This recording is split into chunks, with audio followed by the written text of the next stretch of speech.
Good evening, ladies and gentlemen. Before we begin, may I request that all of you turn your mobile phones to silent mode or any beeping device that you have in your pocket or your bag so as not to disrupt this session. A very warm welcome to this evening's distinguished speaker series, proudly organized by the Singapore Management University Institute of Innovation and Entrepreneurship. I am Leila, and I'm glad to see all of you today. Our distinguished speaker today is Sir Brian Fender. Sir Brian Fender is the president of the Institute of Knowledge Transfer, the recognized Institute of Knowledge Transfer Professionals in the UK and Ireland. He is a previous chairman of BTG plc, helping to transform the company from the general commercialization of intellectual property into an international specialist healthcare company. Sir Brian's core career has been in higher education and research. Educated at Imperial College, he was a lecturer at Oxford University for 17 years, and he was also a fellow of St. Catherine's College. He has been the Vice-Chancellor of Keele University and the Chief Executive of the Chief Executive of the Higher Education Funding Council for England. Incidentally, he is also the former chairman of the Science Board at the Science and Engineering Research Council, as well as the director of the International Research Laboratory. He was a member of the Hong Kong University Grants Committee. He has 12 honorary degrees and fellowships. Today, Sir Brian Fender will be sharing with us on innovation and knowledge transfer, a personal and global perspective. After the talk, we'll proceed with Q&A session. Thereafter, Sir Brian Fender will take his leave along with the SMU management for dinner. It is now my pleasure to invite Sir Brian Fender, our distinguished speaker for today. Sir Fender, please. Well, first of all, the need for innovation and knowledge transfer is obvious. And all I have to do is put up some of the very well-known global challenges for that to be apparent. It doesn't matter whether you look, as I've done, at the environment or security or poverty, unemployment, all these issues, including, we have to say now, always there's been political insecurity, but there's also financial insecurity in most parts of the world too. And if I take just that first example of the environment, then there will be people who say already that the loss of biodiversity is critical, and that the contamination of soil by nitrates and phosphates is dangerous, and certainly we're all aware of climate change challenges. And I put one of the most obvious innovative hopes here with solar energy, because we generate, man-made, only 1/10,000th of the energy which comes through the sun. And there are then hopes, of course, that we will harness more solar energy.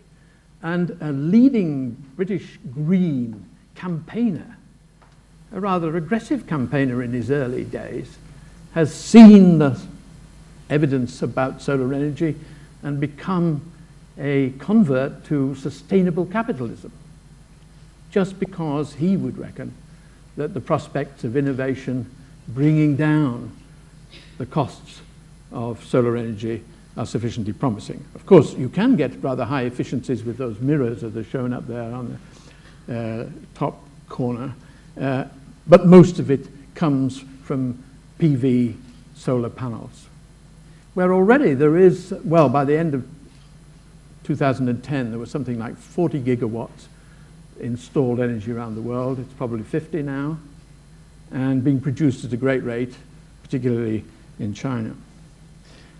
Mind you, even with 50 gigawatts, that's still only 0.1% of the total amount of electricity generated. So I think one shouldn't get too carried away that innovation will solve all our problems. It certainly won't easily. Well, in the course of this, I thought, well, as I'm going to talk about research and its transfer into applicable areas of use, I had difficulty thinking back all this time to my early research career, that I wanted to ask myself, well, what were my attitudes towards applicable research in those days? And I have to say, at Imperial College, I think I was a bit of a snob, really, about applied research. I did research into zeolites, which are aluminosilicates with atomic level holes, but quite big holes, which will allow some quite big molecules to go in, but other ones to be excluded. And I studied, rather bizarrely it seems to me now, I studied water, because these fill up naturally with water, and I studied the motion of water in these zeolites. And it turns out, rather prosaically, to be a bit slower than in water itself and a bit quicker than in ice. So I'm not sure it was an interesting study, and I enjoyed doing it, but I'm not sure it changed the world very much. On the other hand, zeolites are important materials. 3 million tons of natural zeolites are used every year, and then there are a whole series of artificial zeolites for water purification, catalysts, nuclear reprocessing, and so on, and molecular sieves, which was the big interest then. So my record's poor there. And in solid-state chemistry, I was a bit better, because although I was studying and making new inorganic compounds with potential for applications in the areas that are indicated there, I must say that I didn't give as much thought to how one should balance the research career on the one hand, I mean, a pure research interest, curiosity research interest, with useful applications. And so if I had my time over again, I'd be much more thoughtful about that balance, even though I was aware of the connections. I was a bit better by the time I got to do neutron scattering at Grenoble. I did understand the powers of neutrons to get to places that X-rays, for example, couldn't get, and I've listed some of the areas of study here which could be followed up. Now, we'll come more to that, because what I'm really trying to do is introduce the notion of attitudes toward pure research and to the usefulness of research as being a key factor in whether we make the most of our discoveries. My kind of serious professional involvement with knowledge transfer goes back here, only to the year 2000. And it was at the Higher Education Funding Council, which gives the core money to universities. As I've indicated here, of course, at that time, the dominant university activities were indeed, of course, teaching and research. But in the UK, that was a very polarized position because of a research assessment exercise which was ruthless in rewarding those who scored well and giving next to no money for people who even did quite good research but not good enough. And that, I thought, that was a concern because it was too polarized, and it seemed that there were quite a number of large universities getting very little teaching money, and therefore looking at that from the perspective of the faculty, then they really didn't have much scope beyond their teaching, and that didn't seem to be right. So, of course, knowledge transfer was going on in the year 2000, but it was, as I've said here, altruistic. It was in the American tradition of providing service to the community, for example, and occasionally it was directly valuable and even valuable in money terms to the university, but that was usually opportunistic rather than arrived at through planning. So my argument was very simple, and that was that knowledge transfer ought to be a strategic aim, a third mission for universities. It should, the scale will be different, but it should be on the same level of consideration as teaching and research. And this then becomes quite a different triangle. because it becomes, the physical chemists would recognize it as a phase diagram, or in other words, the area or points within that triangle represent the relative mix of the three corners. And you can see immediately that there is now a good deal more scope. Of course, I mean, those with an interest in research might particularly have an interest in knowledge transfer. Those in teaching can look towards knowledge transfer as an outlet for their enthusiasm and expertise. And indeed, a number of universities subsequently changed to become business-facing universities. But if you make knowledge transfer a strategic aim, you have to start to ask some questions. You can't just kind of push it off on one side. And so these are some of the questions. I mean, what is indeed the relationship between knowledge transfer and innovation? What should we include in knowledge transfer? What is the scope of knowledge transfer? Who should do it? And what are the competencies required? Well, I find innovation a difficult word. It sometimes conveys rather little. The UK government got very enthusiastic about innovation, and they wrote a white paper, and they managed to mention innovation and innovative over 130 times, and that was just in the executive summary of 8 pages. So if you use a word that often, you're in danger of losing clarity. So I always think of innovation under these 5 components. Knowledge, of course, you have to have that. But now the world's in a way flooded with knowledge. Skill, extremely important and sometimes underestimated. And certainly politicians, of course, think you can go from knowledge to a useful outcome in a flick of a finger. Everything associated with innovation concentrates around a problem. It may be a problem that, like the environment which I thrust in front of your face, or it may be one that in order to get a grip on how you will tackle a research area, you create the problems. And then that's not enough, of course. You have to have creativity. And then, as a result of that, you arrive at an outcome. It might be a published paper, it might be a patent, it might be a prototype, it could be a range of outcomes. And that, for me, is innovation. What about knowledge transfer, then? Well, that's not difficult to see, because knowledge transfer is about taking outcomes and turning them to a benefit. So there's a nice, clear distinction. They are different roles, and they will require different competencies. And the way you go from an outcome to a benefit, you might just essentially continue down the track you've started as an outcome, but develop it further to the point of impact or value. Or alternatively, you might take an outcome from over here and say, I can use that here. And I'll give you a couple of examples in that case. And you might look at the problem entirely the other way, as an entrepreneur might, by seeing a market need and then turning back towards outcomes to see whether there are outcomes there that I can use for my benefit as an entrepreneur. Right. Of course, there are occasions, very interesting and important occasions, when the amount of creativity which has been put into tackling a problem is much greater, it turns out, than the problem originally envisaged. And that's when you get these eureka moments or disruptive technology change. And I've just put down a few here. You yourself could immediately think of half a dozen. Fleming with penicillin was one really good early example. Towns with a laser. All he was trying to do was make microwaves a bit stronger, a bit more intense.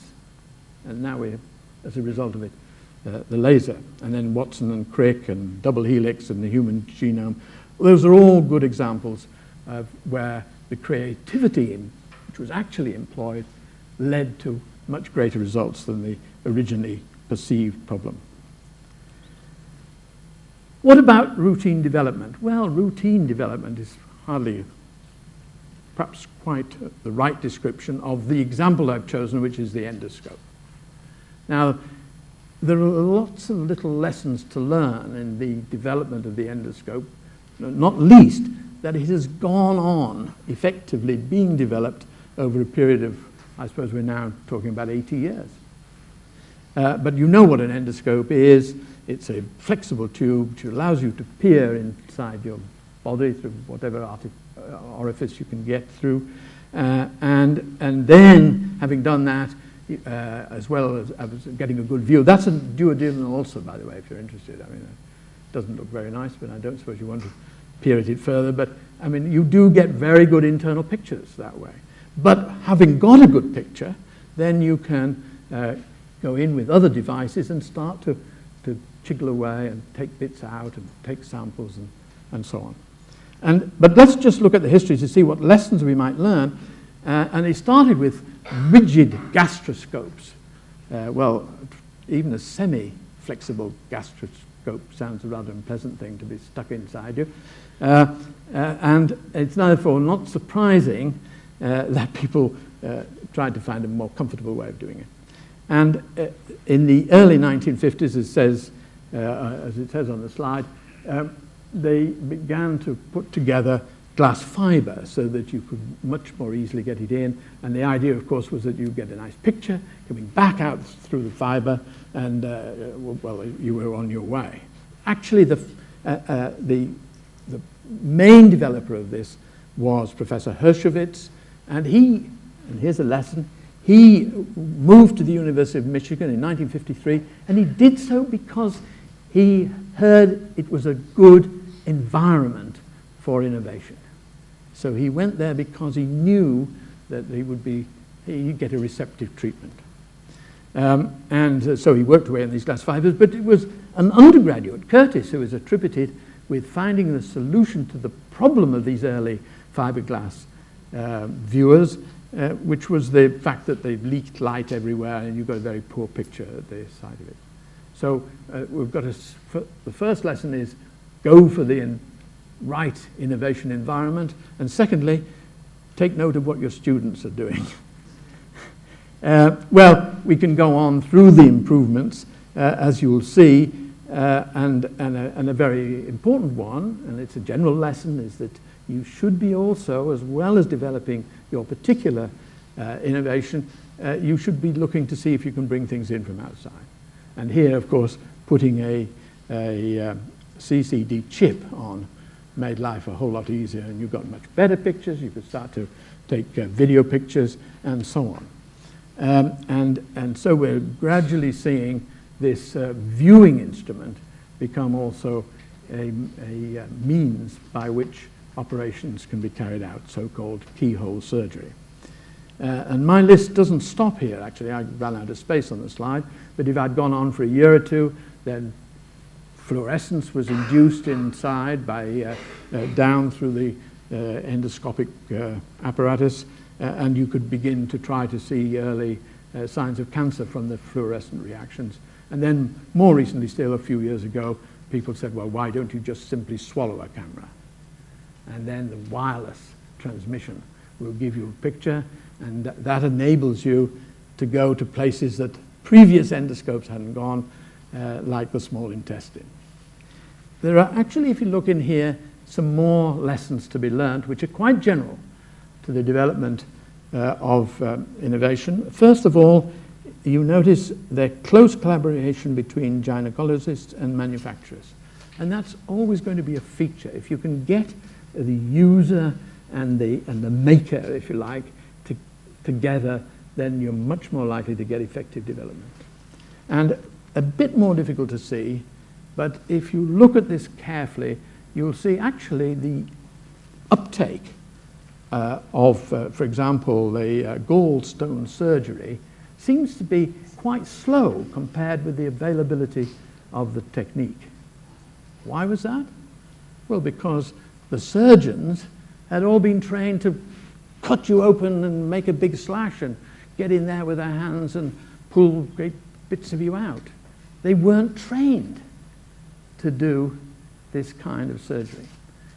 And they might have been a bit conservative about it anyway. So you will have conservatism and a lack of training as a whole, something which holds back innovation. Let's rattle on, and I'll give you another example which I like very much of a contemporary academic entrepreneur, as I've labelled Professor Tasanko, Oxford engineer, started by studying neural networks.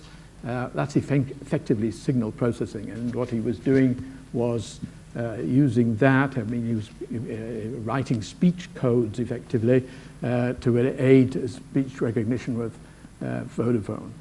And then he realized, and this is the clever bit, he realized that actually what he was doing there was equally applicable to monitoring jet engines on the one hand and patients in intensive care on the other. Now, actually that's the kind of leap into new areas which I referred to earlier on.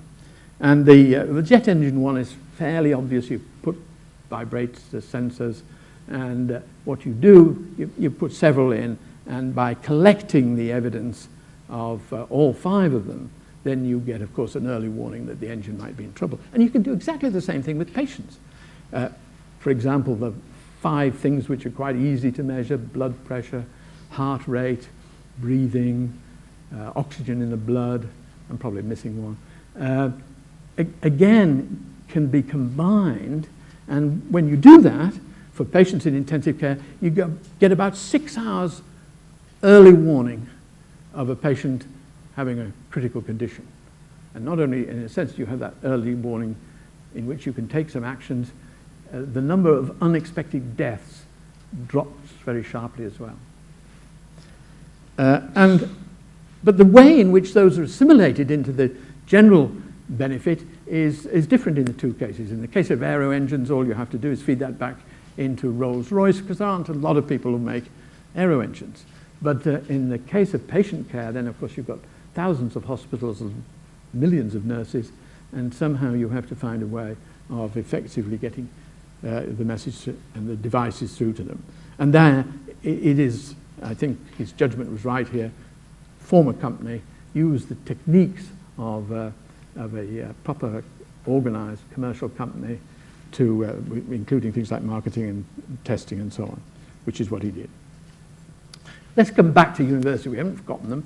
And we've leapt on 10 years or so, and the picture now does look different in the sense that knowledge transfer has been incorporated as a key strategic component. And incidentally, there have been significant professionalizations in the other areas as well.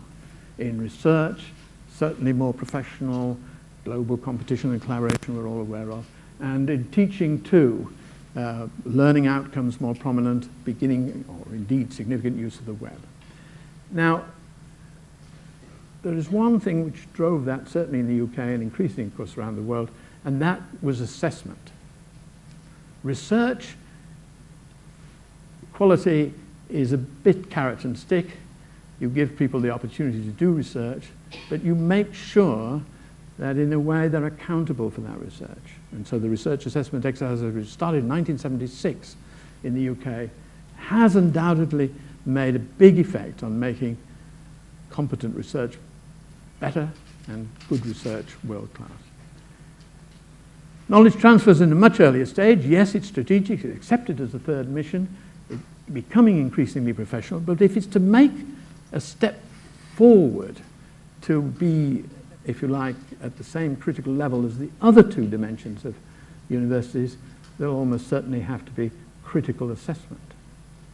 And that might be a message which goes wider than just universities.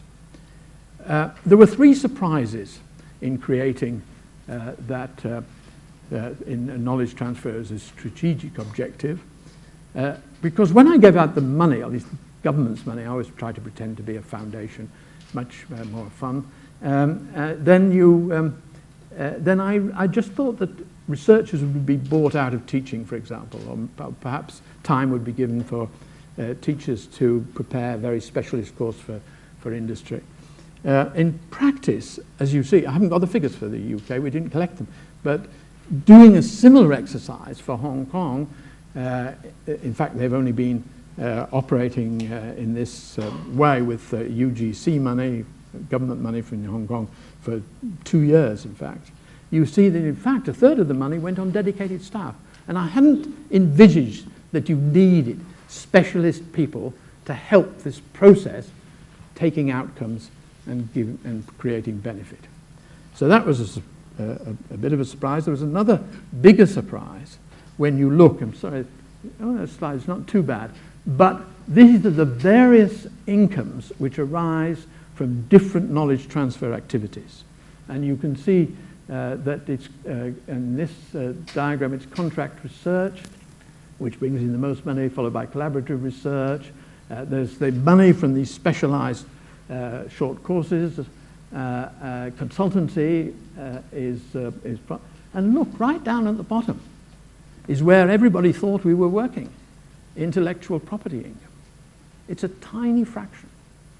You also see, I took a period, you see, 2003-04, the strategic message had been accepted, so you would expect from that, or you would hope to get from that, growth, and indeed you do see growth. Forget regeneration, it's rather peculiarly a European thing, don't need to worry about it, but the rest all positively growing. And if I update that to the latest figures, the end of 2010, that figure is £3 billion, or of course 6 billion Singapore dollars. It's a massive amount of knowledge transfer taking place, but it's taking place in ways that we might not have expected. It's taking place in areas where there is a lot of people engagement. The third surprise is that even though one knew that one should make the goals and aims of knowledge transfer as broad as possible, then nevertheless one was still mired in notions of technology transfer being dominant. And in fact, it turns out that the arts, humanities and social sciences leapt into this opportunity to show off their own particular value in transferring their expertise. And I've just given 3 examples which are quite unlikely but are convincing as examples of knowledge transfer. The first is actually out of the English department. It's by Professor McFarlane at the University of Cambridge, and what he did was effectively revive nature writing. In times past, people used to write about nature. I mean, they wrote essays about it, and they wrote very well about it, and then it lapsed. And what he did was encourage that revival. There are now new nature writers, a school of those. What's different? Well, what is different, as well as just describing nature in attractive language, they are drawing attention to the changes that could come about because of environmental damage. And then another, so that is that's a clear example. And the way in which people have taken interest in this, I mean, his book, which was called Wild Places, 60,000 copies sold. This is for academic or literary text. The next example is simply taking the history of Henry VIII and writing it or rewriting it and bringing in the bits which were appropriate to make it a very accessible document for the general public, for a book or material for the general public. And that was used by Hampton Court Palace to mount an exhibition which drew attention to the role of Henry VIII in the Hampton Court Palace. And you'll see that the impact of that was, first of all, for the heritage of royal palaces, stabilized their income streams, but there was a 43% increase in the number of tourists to Hampton Court Palace because of that. Arts contributed knowledge transfer. And finally, I think the other 2 explain themselves very well.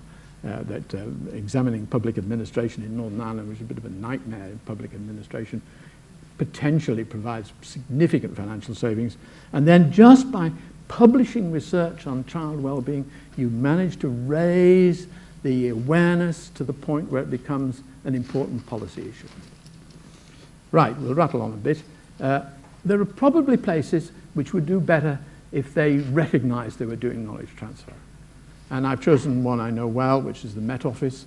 You don't have to worry about a Met Office in Hong Kong. In Singapore, it's always Hong Kong slightly more, but in Singapore, it's pretty much the same, isn't it? I mean, if you said it's going to be the same tomorrow as it is today, you get a pretty high score. But it's not true in Britain. In Britain, where the big air currents, high pressures from the continent and from the Atlantic are always battling over British soil, you need to have a good Met Office. And the British Met Office is one of the best 2 or 3 in the world. And they wouldn't say that they do knowledge transfer, but if you look, they are. And there's a reason why it would have been very sensible for them to say that they were doing knowledge transfer, because there was a cultural conflict going on in the Met Office, and is still going on over a 15, 20-year period. Because the government said, we've got this good Met Office, and you've been smart enough to see that you could make some money out of it. Why don't you keep on making more money out of it? So they kept on urging the Met Office to be more commercial. Now, actually the Met Office, the staff in the Met Office were people who thought, I mean, a lot of them were researchers. They were really like university staff who thought they were doing a public service. So you have this tension arising from, in my view, an unnecessary discrimination. Because if you'd simply said that we're all engaged in knowledge transfer, and some of it is in the public good, but some of it, in a sense, goes out into commercial use, it doesn't seem such a division. And here are some of the knowledge transfer activities that they're carrying out, which they don't describe as. The first one is obvious enough, and they also are doing similar things in Africa by helping the African governments to see what the effect of climate change might be, and therefore beginning to make steps which might alleviate poverty. And then they have some very clever web-based stuff in which they get very close to their customers in order to try to work out what is the best way for the weather information to be conveyed. And actually, of course, it's a transient business, so getting it across effectively, you need to do that as quickly as possible. And then finally, again, another typical knowledge transfer activity of just informing the public, making them better, in this case, about climate change. So we've got some drivers now, I think, for knowledge transfer that we can identify. We've got a vibrant innovation environment. We've got knowledge exchange processes, which we've seen are not just tailored around intellectual property. We're still probably not entirely clear, if you go back to my early slide, as to whether the discoverers, whether the academic researchers in particular, or perhaps those in research institutes and hospitals, are really, whether the desire is really there. I think it potentially it ought to be, but there are a number of barriers which make that quite difficult. I mean, not least because they've got responsibilities either for service or for research. Open innovation, we'll say quickly that. You know about open innovation anyway, so I won't say a lot. And then you've got strategic partnerships, and then, of course, this amazing sweep of change associated with digital technologies. So let's just take a quick peek at those. Open innovation, famous picture now, and an even more famous diagram, in which in an old model, you were a biggish firm, you had your own research outfit, you looked to that research outfit to give you the basic knowledge which you would develop towards a specific market. And what open innovation now widely recognized is that's not the best thing to do. Why restrict yourself to your own knowledge when there's lots of external knowledge you can feed in as well? And then similarly, why take only basic knowledge? Why not actually look over there? You've got a really nice product, you're quite small, you'd be much better if you sold it to me, and we did it together. And that, of course, leads not only to better products in an existing market, but also to new markets. And here's people really doing that, and I've chosen GlaxoSmithKline as an example, that set up a semi-autonomous body, which, as it says, is just look for the best drugs anywhere. In fact, the semi-autonomous body can't use internal research. It has to go and find alliances in order to bring in new research which can be used by GlaxoSmithKline.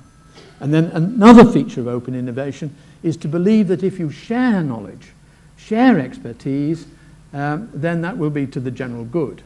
And here you can see an example which actually just a week ago took its first tenant, is a science park backed by the government, backed by GSK, backed by Wellcome, which is a foundation which supports biosciences, to create a campus where the philosophy will be this exchange of expertise and knowledge.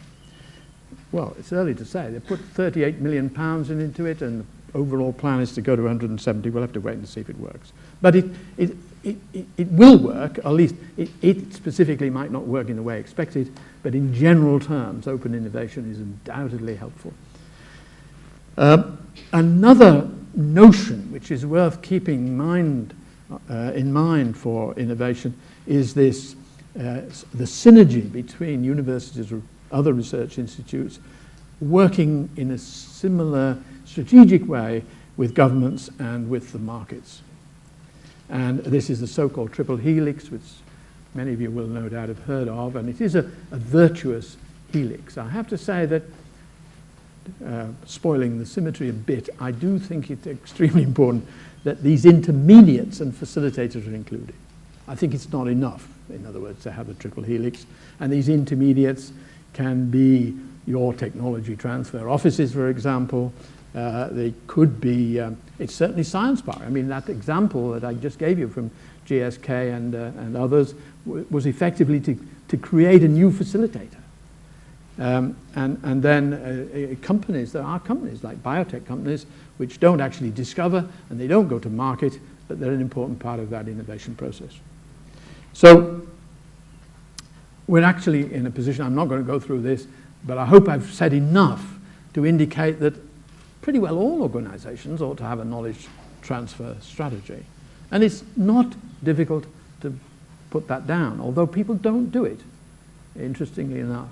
It's not, people don't make probably enough of strategies, perhaps because they fear they will be trapped in their strategy. But strategies are there to be talked about and worked and changed and evolved. But here, it's not difficult to write down a knowledge transfer strategy. You could do that, it would apply. It's done with the universities in mind, but it's applicable in other areas as well, and I won't dwell on it too long. But there are challenges. We can't ignore the fact that actually it's quite difficult to do knowledge transfer, and its associated innovation. And I've just put down a few of the challenges here. One is there is a very high expectation.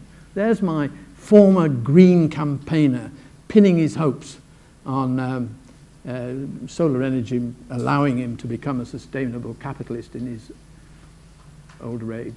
And yet, you know, that's a big ask. It's a very big ask. So the expectation is high. And there's certainly expectation from governments is high because they're ploughing in a lot of money into research and they expect to see a return, and governments get a bit impatient when they don't see it. But the timelines are often long. I've just given you two examples here. High temperature superconductors, marvelous, isn't it, being able to have a resistance-free material operating at quite high temperatures above liquid nitrogen, but £100,000 later, very small effect. And an example which I've given, and I might come back to it if I've got time, is here a treatment for varicose veins, very simple. You put in foam and the vein collapses, you walk away, literally, almost like that. And working successfully at a clinical level in the 1990s. It won't go into the United States till 2013 at the earliest. And then finance. Don't need to tell you finance is quite difficult. It's the costs of maintaining intellectual property are quite high. And the stock markets, where you might be hoping to get some money, they actually don't take much notice of all that early stage. You may be excited, your inventors may be really happy about it, but actually they say, until you get much closer to the market, you don't want to know. So that makes raising money difficult. Well, we probably already hinted that not everybody understands the width of scope of knowledge transfer, and there are always people and management issues. And then there are some quite difficult issues about, which are essentially social issues about understanding how people exchange knowledge or use knowledge. the balance between explicit knowledge, it's all written down, whatever it is, it might be a copyright, it might be a patent, could be other forms which are quite clearly explaining what the knowledge transfer is, whether or not money is attached to it. And then, what about that idea you got simply because you went and had lunch with somebody? Or you went to a conference and you didn't come away with a written piece of paper, but it changed the way you looked at the problems you were dealing with. So implicit, explicit, you have to take the explicit bits and break them down into hard and soft, whether they've got, as it were, protected intellectual property or not.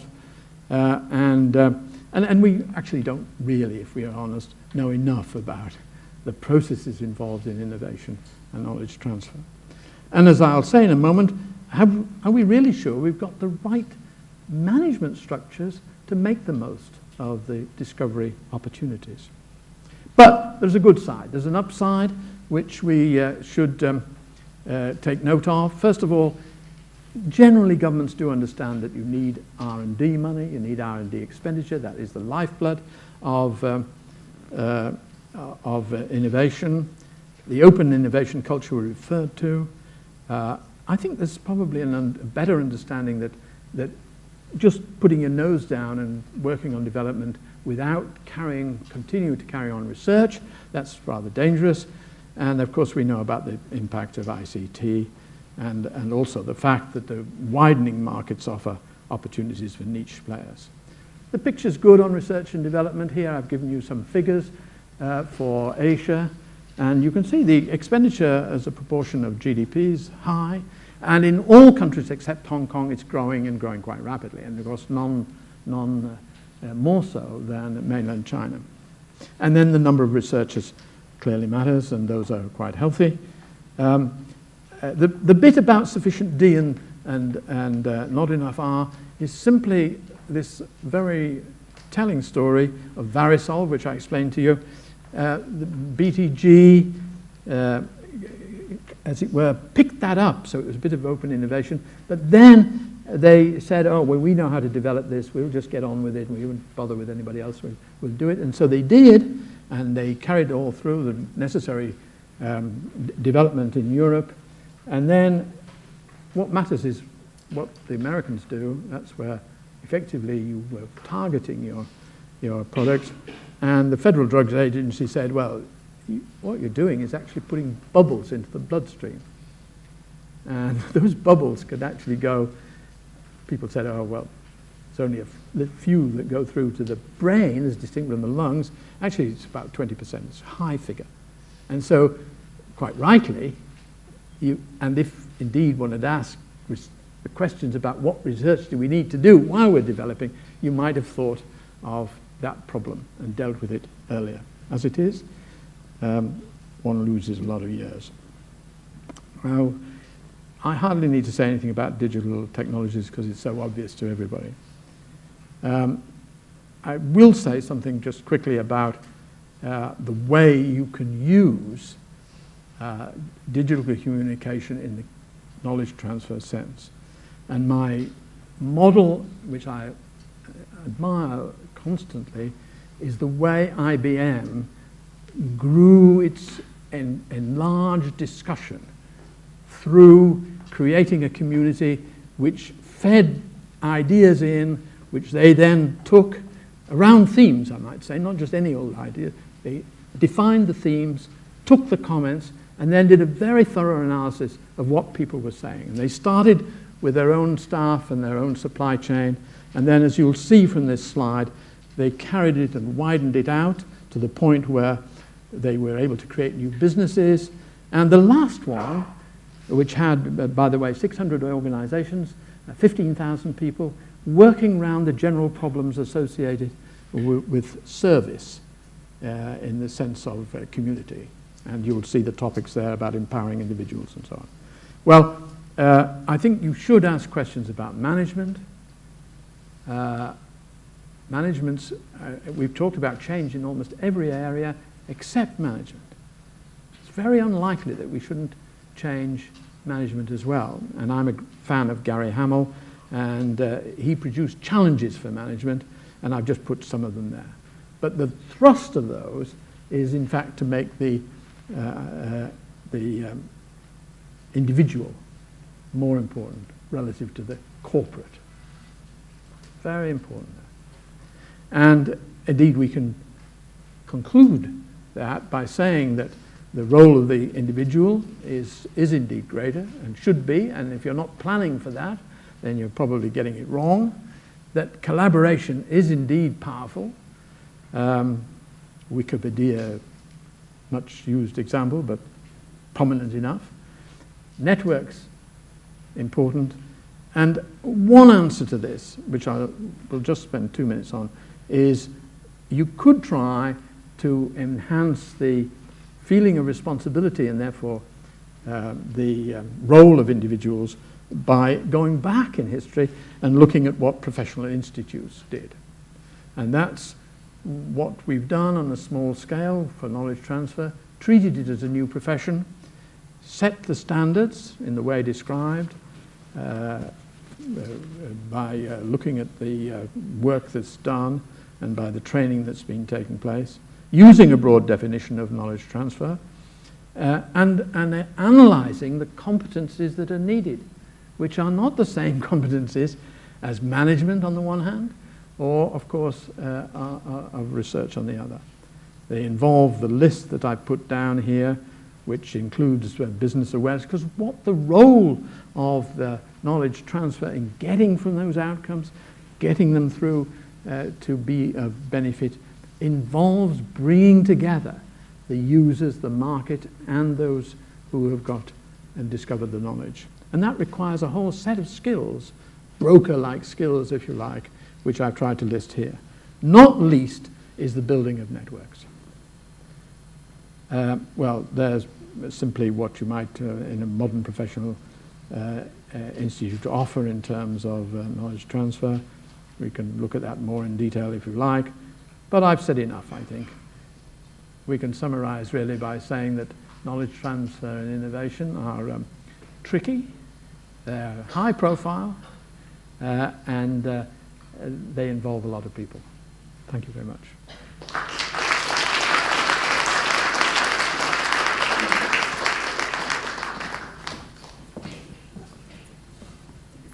Right, I'm going to have a glass of water then, if I'm...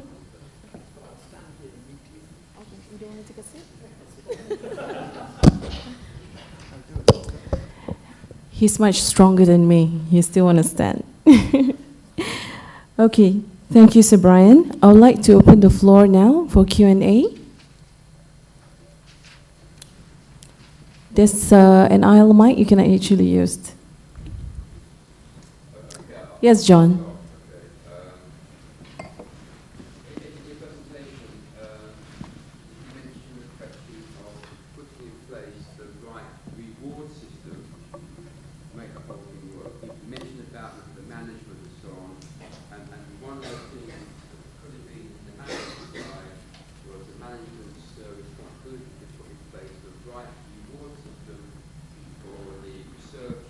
Yeah.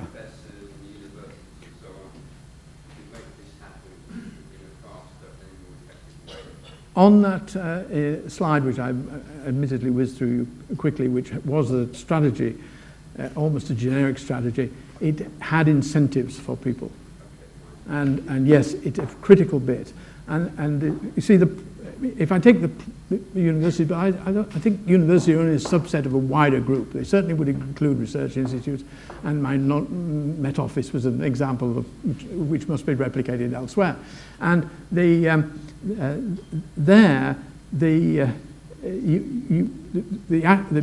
people doing, if you like, let's take university, the research and teaching, they don't think they've got any time. They think they've already hassled enough.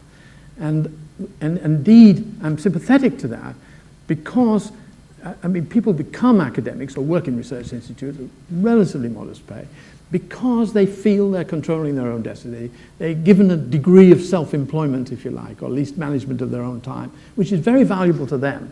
But you get more out of them by encouraging that, not by taking it away. And therefore, by giving them an extra task, i.e. knowledge transfer, you could be damaging everything. So it is very important that you sort out those incentives, make sure that if people want to do, and you're encouraging them to do knowledge transfer, something else gives. Now, actually, one of the things that has changed, rather curiously, is that academics, and perhaps it was true of your research, I'm less sure, but certainly academics used to do a lot of, in the spirit of collegiality, used to do quite a lot of relatively minor administrative tasks. I know that was true in my time. And therefore, I always thought you could manage university with very few support staff. Support staff here? Anyway, but I've realized that actually one of the ways you can help your frontline researchers is to make sure they don't have to do relatively mundane administrative tasks. And then otherwise, it's things like promotion, isn't it, and recognition. Thank you, John. Yes, sir. Mr. Brown, my name is John Biddleston. You may hear me anyway. I don't know whether we need this. But the people at the back need to hear you. Just talk. It's working. My name's John Biddleston. I'm a mentor. You mentioned creativity. Could you develop that a little bit? Creativity in knowledge transfer seems to me to be something that's very important. And it's an issue in Singapore that we're spending a lot of time learning about.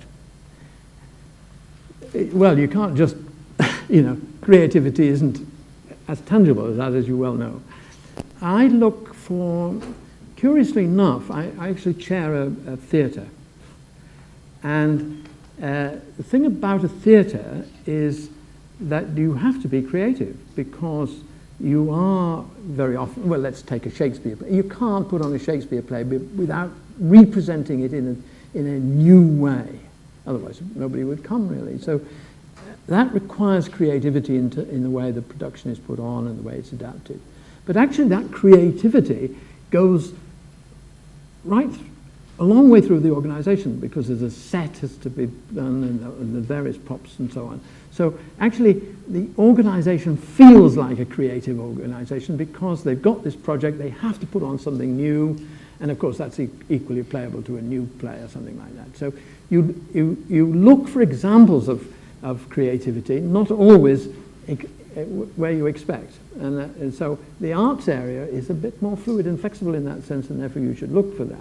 And then what you learn from that is this degree of participation in new things, which is not just confined to one person, but engages the whole organization. And that's what I would call creating the innovative environment. You've got to make people feel that they've got an opportunity to contribute to something which is developing or new. Does that make sense to you? Prior to asking your question, please state your name and where you're from. Yes, sir. Well, Leela, thank you very much. My name is Ais from Innovatia. Sir Brian, my apology, I turned up in the last few words of your presentation. So let me try to guess the proposition of your term of reference. But what I do understand is that the knowledge transfers is worlds apart to that of technology transfers. So unless you can make clear-cut, crystal distinction, because the knowledge transfer seems to be vague, ambiguous, and anything under the sky. But when we talk about, when we define very much in technology, it is very defined as the business of business and the art, craft, and science of business. So that is firstly. Secondly, with regard to, I think, the issues of when you do comparison, Lee Kuan Yew say that Singapore is very much, a country of meritocracy in the making, whereas America is a talentocracy. What about UK and the other countries that you think that the first world, that would be of virtue to us, value and virtue for us to consider? And finally, a third one, if you don't mind, I just want to check with you on your own personal journey all this while, your priority towards talent over credential or credential over talent. I'll leave it to you. Thanks a lot, sir. Thank you for that. I didn't quite catch what I was supposed to compare with talent. What was it? Oh, credentials. Oh, no, talent every time. I mean, what are credentials? They only say that you might have done something in the past. I mean, you know, I'm academic. I can't really disparage certificates. But if I'm an employer, I'm looking for somebody who will do something for me, or for us, if you like. And therefore, I would go for talent, and I'd go for meritocracy. And I'm not quite sure what you missed in your first question. Was it my diagram, my picture? Or repeat your first question. My first question is because your domain is very much, you confine yourself to the, knowledge transfers. Yes. But knowledge is, everything under the sky is knowledge. So if you look at the KM dimension, alone in the KM dimension, is applied knowledge? Or is it, Well, I thought I'd try to do that, to say that what I was talking about in terms of knowledge transfer was the outcome of an innovative process, which will often be a research process, but nevertheless, it was the result of some innovation. Now, you have knowledge everywhere, but if you go back to my definition of innovation, sure, knowledge was the kind of base of that, but it was only the base, and you had these other elements which gave you something distinctive in the way of an outcome. And the knowledge transfer is taking those outcomes. It's not picking any old knowledge from anywhere and tossing it about. It is taking the specific expertise and new knowledge which has come from that innovative process and making that work for us all. Well, sir, forgive me to say, but you see, the question is that corresponding with that, when you talk about innovation, what kind of innovation are we looking or seeking for? Is it replicative, duplicative, copycat, or is it original, insightful, qualitative, the kind of, something inventive entirely? So are we working on replicative and copycat and then, or something originality as a basis or Thank pre-requirement? Thanks. Well, again, I was quite careful in my breakdown of innovation not to put value judgments on that. In practice, it is what people decide to do in terms of the problem they choose, the skills they bring to bear on it, and in fact whether creativity gives you something in the way of a very useful outcome. But the judgment about whether that outcome is of value will only be made by the question of as to whether the knowledge transfer stage does lead to a benefit. I mean, you still have the outcome, but the outcome is there whether you do anything about it. You can't simply say that I like that kind of innovation and I don't like that. The people will be drawn to problems, and so that will, in a sense, set the agenda. But not everybody will be drawn to a problem, so you'll have always a range of outcomes. And it's up to that next stage of selecting those outcomes, working on them to the point where people say, yes, I want some of that. Thank you, sir. Shall we have one more question? Anyone? Yes, sir. Hannah, at the back. Thank you, Sir Brian. Andrew Jones, I'm an executive coach. I was wondering if you have a particular perspective on business schools in terms of knowledge management, maybe in terms of your expectation or your evaluation of how they do in terms of knowledge transfer. I think business schools have an important role here, but it's probably an educational one, as you would expect, and it's around creating the awareness and perhaps the will for people to engage in innovation or in knowledge transfer, whichever, in a sense, direction they want to go. And one of the things which I'm very interested in is what is the impact and effect of teaching entrepreneurship, and what is the connection then between entrepreneurship and students developing effectively their own innovative projects and indeed necessarily carrying it through. So I think I introduced Mr. Curtis in 1956 with his endoscope contribution, just to emphasize that you don't have to be big and famous to make useful innovations. You should be looking for students to be able to contribute in that way as well. And we should be trying to see whether we can expand the scope for students contributing at a much earlier stage than we would otherwise do.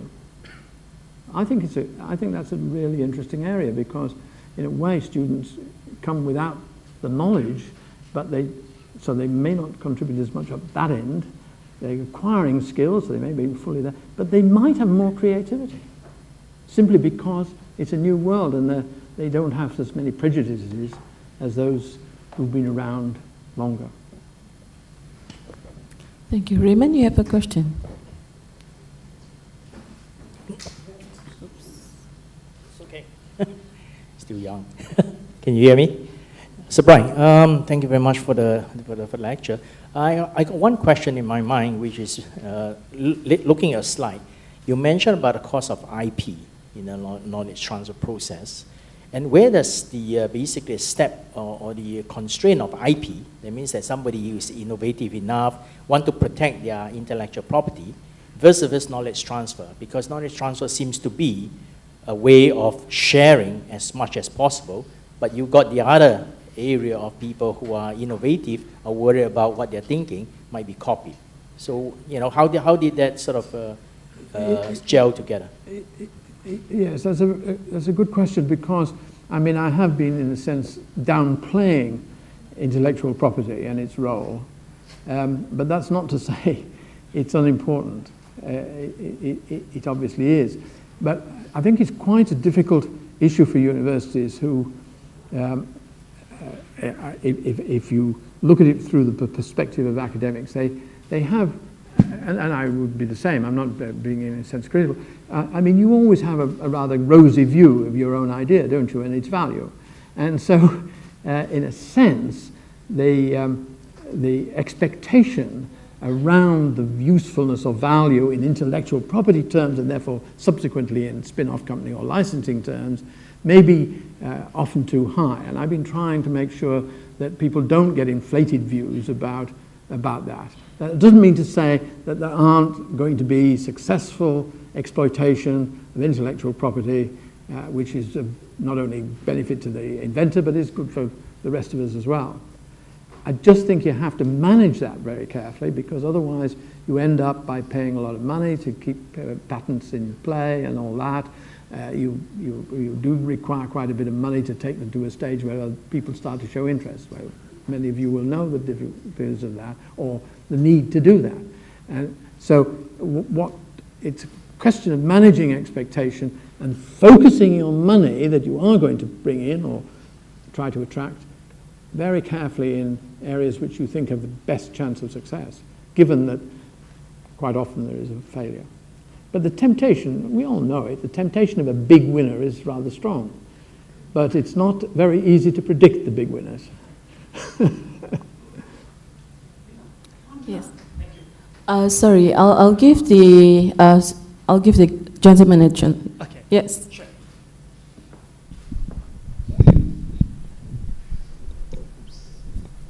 Thanks to that, I think Anderson and Rossi will answer some of the questions that someone sitting behind me have. And then Winston, one of the construction company in Singapore.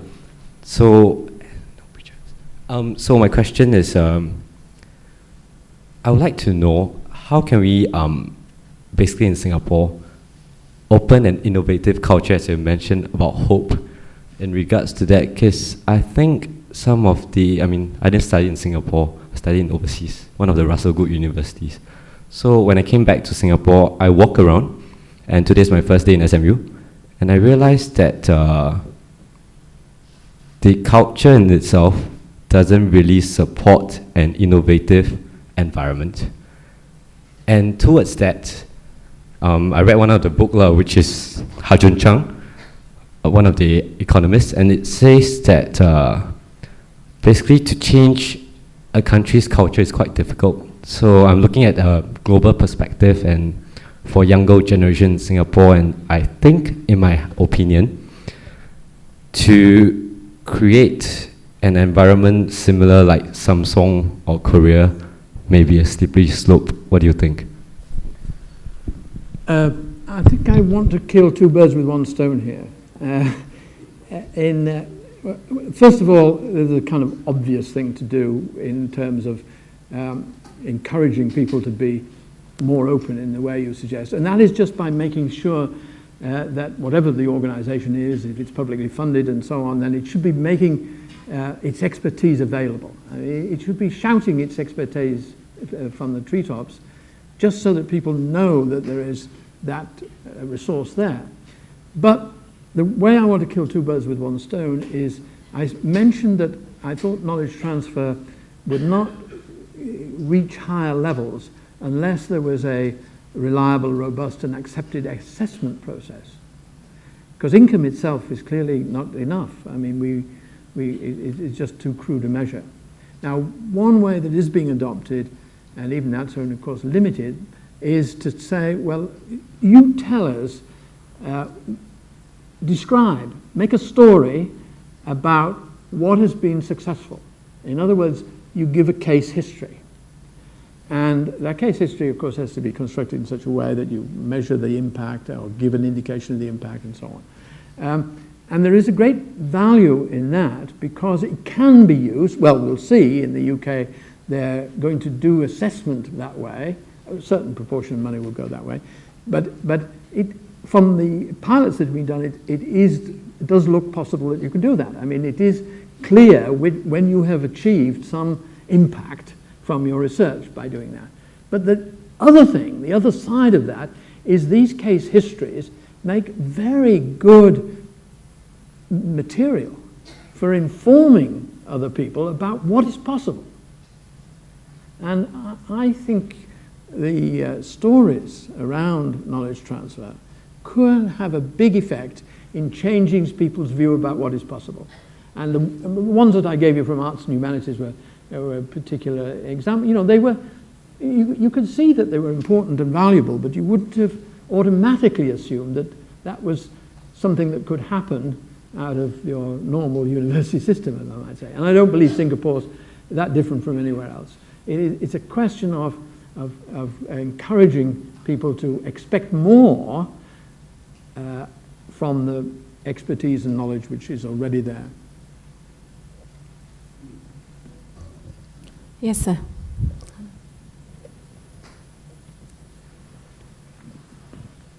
Hi. Hello. Okay, good. It's on. Right, thanks. Hi, thanks to Brian for the fantastic lecture. I'm Tian Zhe from PUB, the National Water Agency in Singapore. So, I just want to say before, like Vincent, right? We talk about there's no lack of innovative environment in Singapore, but from what I've seen, from what I heard, I found the Technology and Water Quality Office in PUB. We are responsible for getting new technology and encourage the technology development in Singapore in the water sector. So from what I heard, from what people I've seen, people I met, and there's a lot of things going on. We are actually have a very innovative environment in Singapore. Yeah, it's not well publicized. And the common thing about Singapore, people keep thinking we are not innovative. We're not the Western world. You know, we are just like to learn and imitate from them. But really, it's not like that. You know, in the real world, in the university, they actually both NUS and NTU have specialized knowledge transfer office to encourage knowledge transfer and entrepreneurship.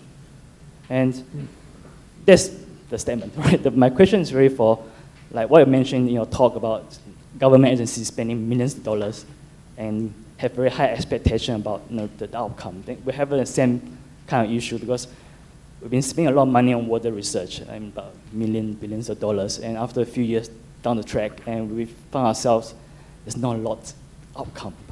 Then our frustrations and what should we do about our research money. For PUB, we've got 20 million annual budget for research.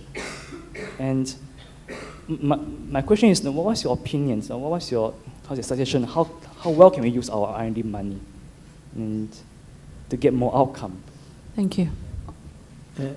Yes, if I understood that right.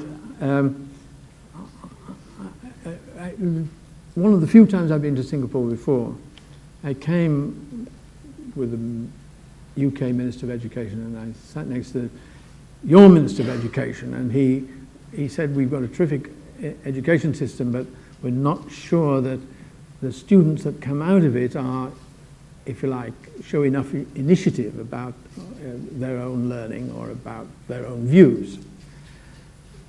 And I suspect it's exaggerated. I don't think you're really that different from anybody else.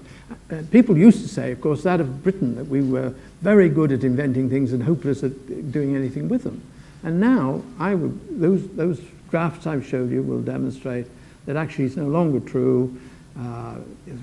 Universities doing contract work, contract research, for example, the percentage is at least as good as in the United States.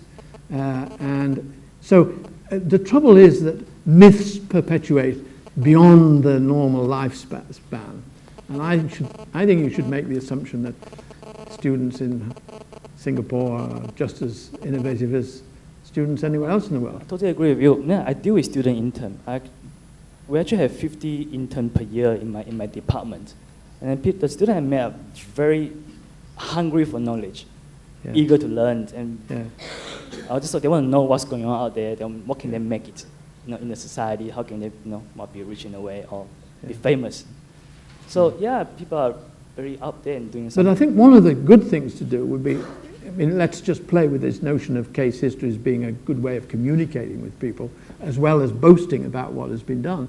Then if we could get good examples of students doing that, for example, that would be really helpful and a guide even down into the school system, because the idea that you could get to the point where you could make these useful innovations or contributions when you are still quite young would be a good message to send down to schools. Thank you. Thank you very much, Leila. So Brian, shall we get one more person? There's a queue number here. You have to take the queue number. Wait, hang on, darling. Okay, can we have one more? Yes, sir. The one at the back there. There's a mic. I'm out there. Thank you.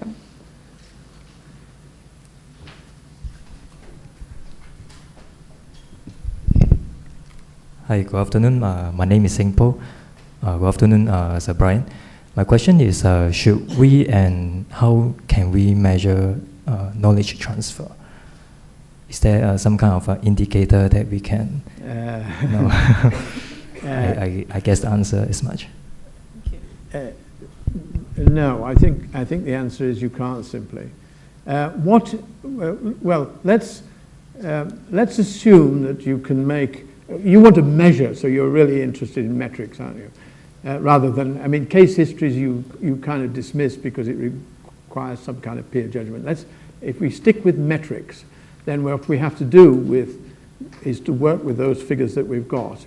And they will tell you something, but what would be a metric that you could use which would be more robust, at least in the STEM subjects, science and engineering, medicine, is whether people who were engaging universities with, I'm talking now about engagement with the university, but it could be research institutes, whether those who did collaborative research projects and commissioned contract research, whether they came back to do it again. In other words, the repeat business would be a really rather robust number to latch onto. Otherwise, it's quite difficult, isn't it, to think of what measurements you can make, which is why I think you do have to rely on looking at these case histories, looking at which will have numbers in them. You know, how big the effect was will be part of your story around a case history.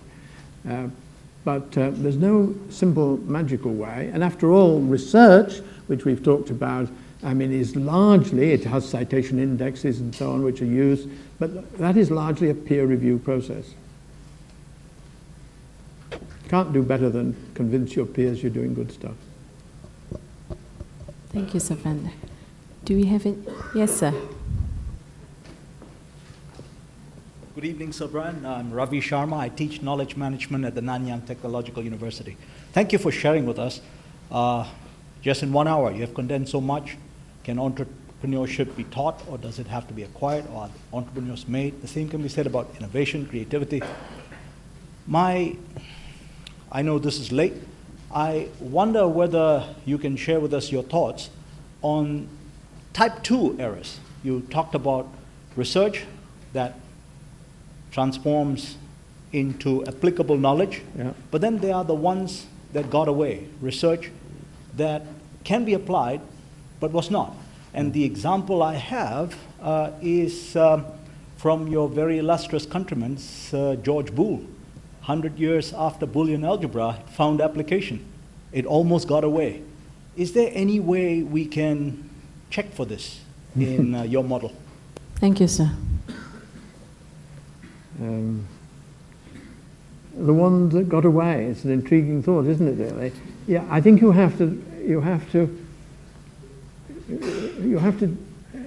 could be, if you're really worried about that, then you've got a lot to do. And I think I'm going to go back to the wisdom of crowds and say that if you've published what you've done, if you've made it available, it might be a patent, and you've in a sense sowed the seeds, they're there, and if it's any good, the chances are that people will pick it up and do something with it. So I wouldn't worry too much about ones that got away. In other words, there must be some. And I think that, I mean, the ones that are most likely are where you just get the timing wrong, where it's a good idea, but it comes at just the wrong moment and doesn't get picked up. I can give you an example out of the BTG stable for that. It's not exactly one that got away, but there was a technology around continuously variable torque for vehicles, right?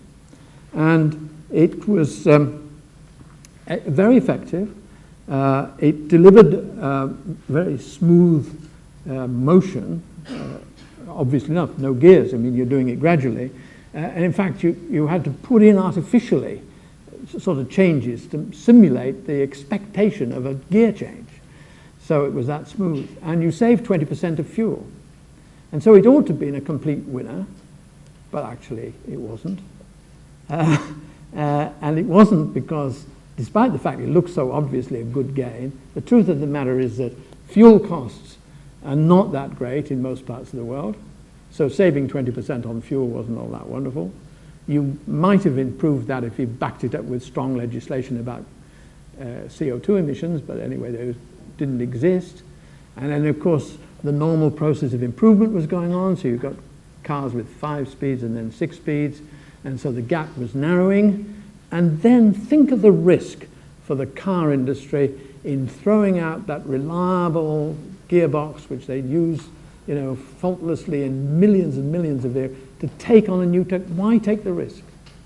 So some of the things that got away are good technologies, but there are other, perhaps financial reasons why they are not adopted. Trust the market. Trust the crowds. Thank you, Sir Fender. I've just got room for one last question. Can we have the lady at the back? Hi, Sir Brian. I'm Shuren from the Biomedical Sciences Industry Partnership Office. My question is about negative data. All the horrible data that never got published, all the things that didn't work. I think almost that's a waste of knowledge that, you know, could have gone on to inform people of what not to do. So how do we make knowledge transfer more open in that bad bad data should be shared as well? That is a very good question, because I suppose we're getting better at storage of material, aren't we? But digital storage is not systematically organized. I mean, there are people worrying about it, and the two lines of approach that come to mind is that we probably don't pay enough attention to databases. Databases are well worth investigating, because people will think of new questions to ask a database, and if the data is there, then you've got a good resource and maybe something really valuable to come out of it. So I'd be very careful to protect databases, but of course they have to be properly organized and you have to know how to access them, all that sort of thing. That is good. The other positive side is that, of course, the libraries of the world, and particularly the national libraries, British Library case, I know in particular, is very concerned about that whole question, because their role has always been to scoop up the nation's history and have it there for you to access. And then all of a sudden, instead of not, they're not able to do that because it's not all in volumes. In fact, most of it isn't in volumes. So that means, and that's quite a good thing, is that they are giving more and more thought to what the digital age means in terms of storage in the manner that was similar, but obviously has to be considerably different because of its nature, books in an earlier age. So it is a real issue, and I think there are a few gleams of hope about it, but you're absolutely right to say it might get better if we allowed more self-publishing. I mean, publishers are one of these interestingly threatened species, I think. And if we did more self-publishing, and you can envisage that happening, in which you provided your own background as a way of saying, this is the quality assurance that I've done for my own publication. After all, it's only a kind of eBay, isn't it? Then that might be a way in which one could begin to store data or information or understanding which at least people themselves thought was valuable, as distinct from what you might call pure junk. Thank you so much, Sir Brian Fender. Ladies and gentlemen, we would now like to invite our President of Singapore Management University, Professor Arnett de Meyer, to the stage to give a token of appreciation to Sir Brian.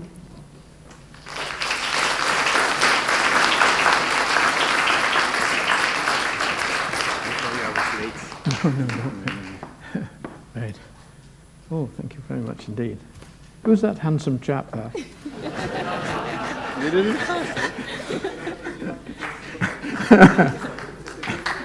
Maybe you can show it. Oh, you show it, yes. Yeah. Oh, the hands up, it's you.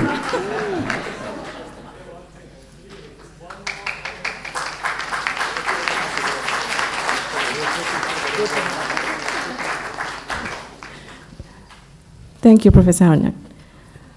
Ladies and gentlemen, I would like to invite Sir Brian Fender, Professor Arnett de Meyer, Professor Desai, Mr. Steve Mint, Professor Michael Thurston, and Dr. John Boley to take their leave now for dinner.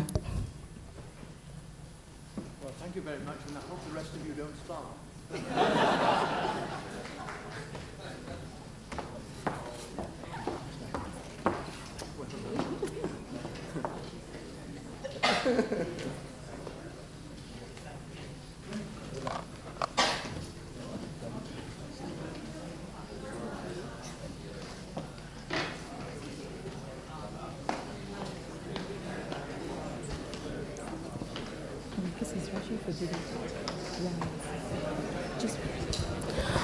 I'm sure some of you here will be chasing after Sir Brian. Please don't do that. That's the reason why we have to get him to leave the room, because he's rushing off for dinner.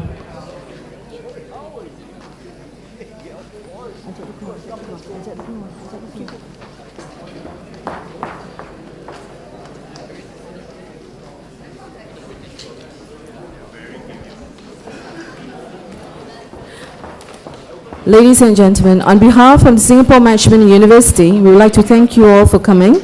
A buffet dinner has been set for you. Please enjoy and have a very good evening. I'm Layla. It's nice to see you again here.